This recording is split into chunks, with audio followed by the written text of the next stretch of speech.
Hello class, how are you?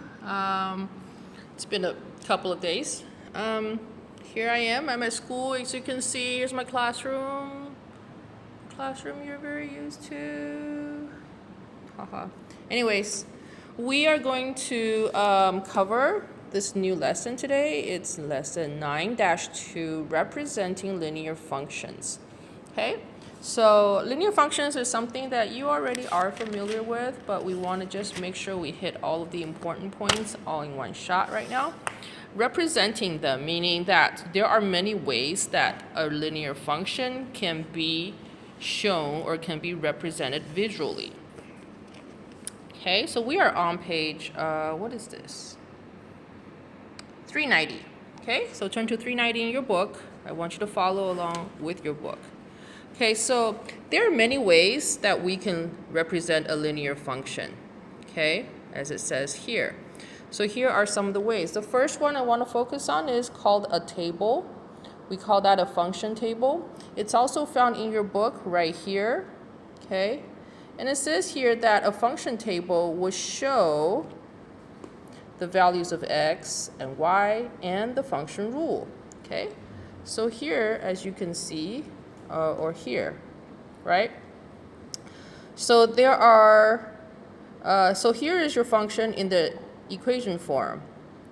And then they want you to choose values for x and then substitute them into the equation and then find the y. So here are the values they chose for x, -1, 0, 1, and 2. Here are how the equations would play out if you substitute them in the place of x. That's where this x is going to be replaced by these numbers. And then how you find the y that way. And then you represent the answers in a set of ordered pairs. Okay, so that is one way to represent this information, is through a table like this, where you list out the different components and how they relate to each other. Okay, and this could go on. Another way to represent it, of course, is the linear equation.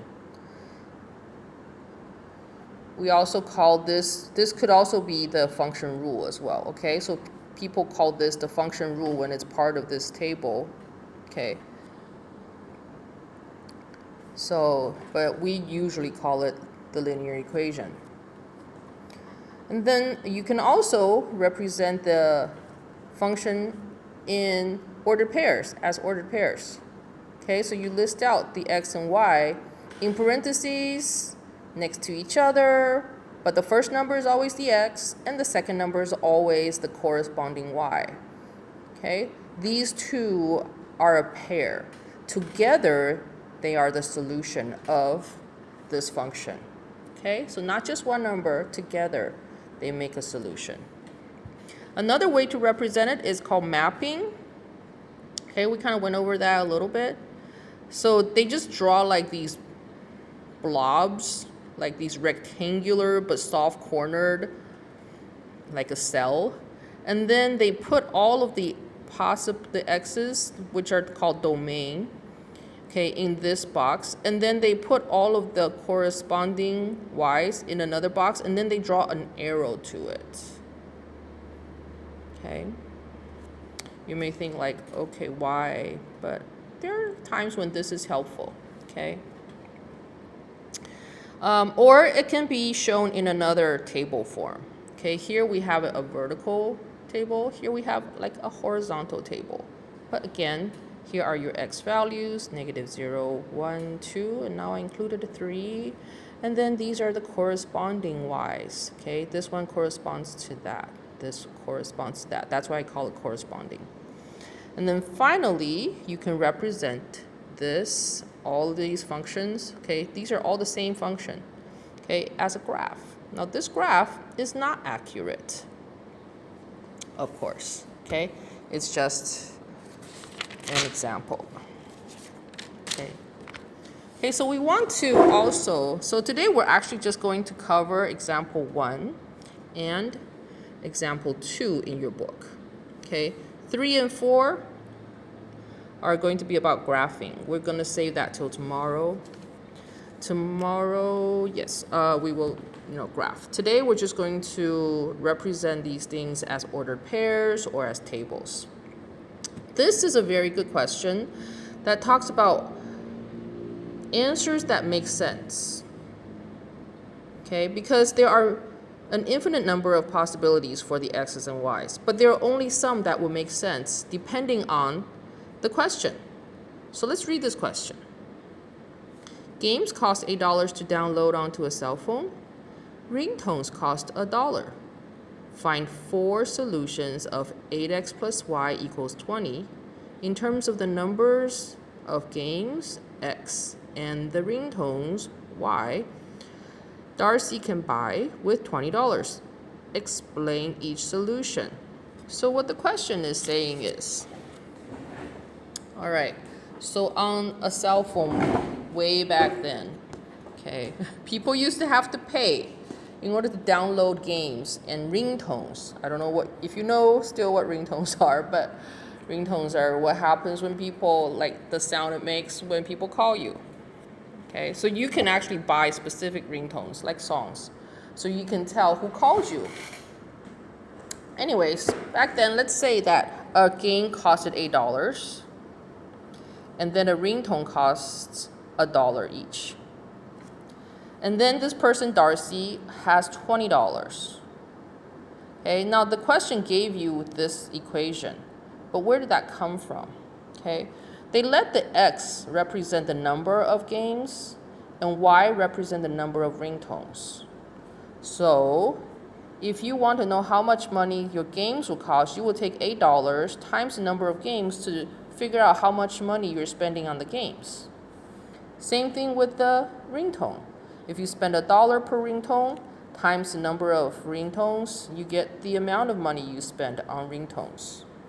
Together, you can figure out if I spend this much money on games, this much money on ringtones, together I cannot exceed $20. $20 is my budget.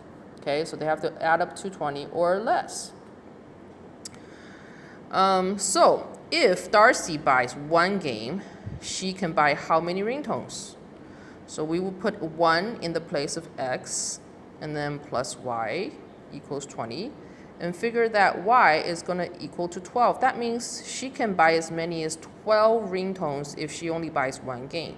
Because the game is $8, that will take away 8 from here. That means there will be $12 left to buy the ringtones. Makes sense, right? And then Darcy. Again, if Darcy buys 2 games, then how many can she buy in terms of ringtones? So we substitute 2 for the x. Put that into the same equation, the same function.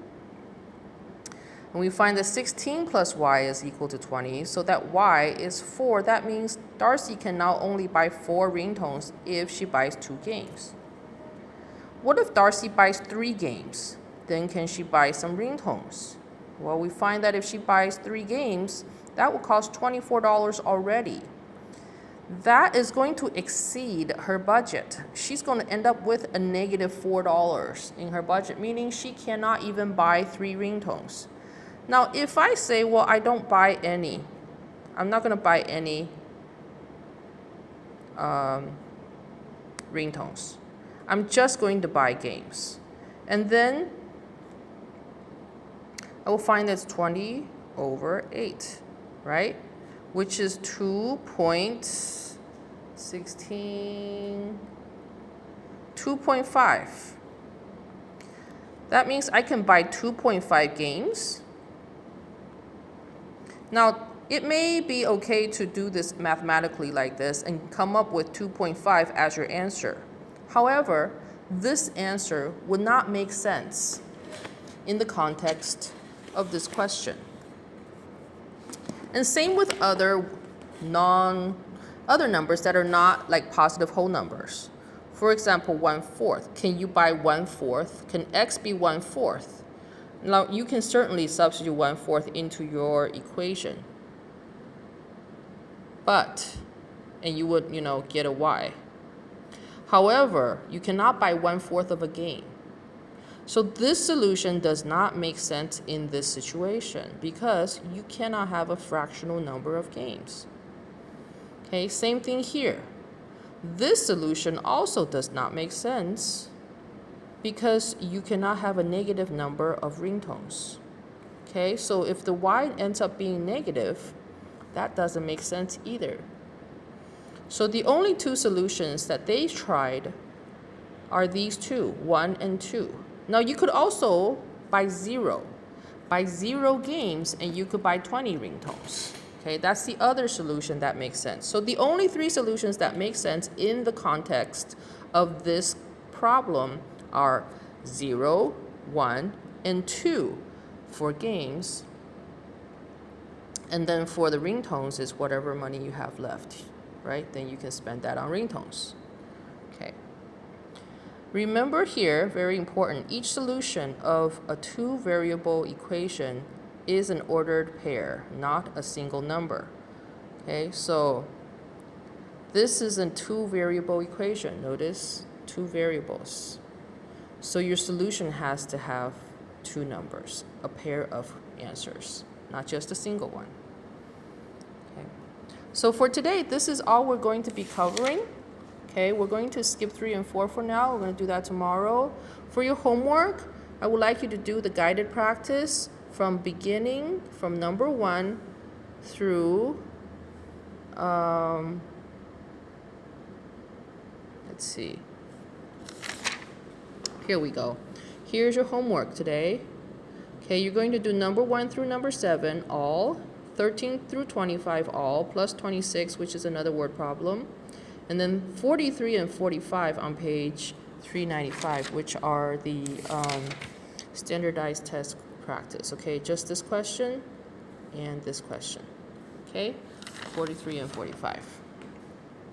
All right, so I know it's a lot, but you have a lot of time. For the questions here, let me just point this out to you real quickly. For these questions, where you're supposed to find 4 solutions of each function and write them as ordered pairs.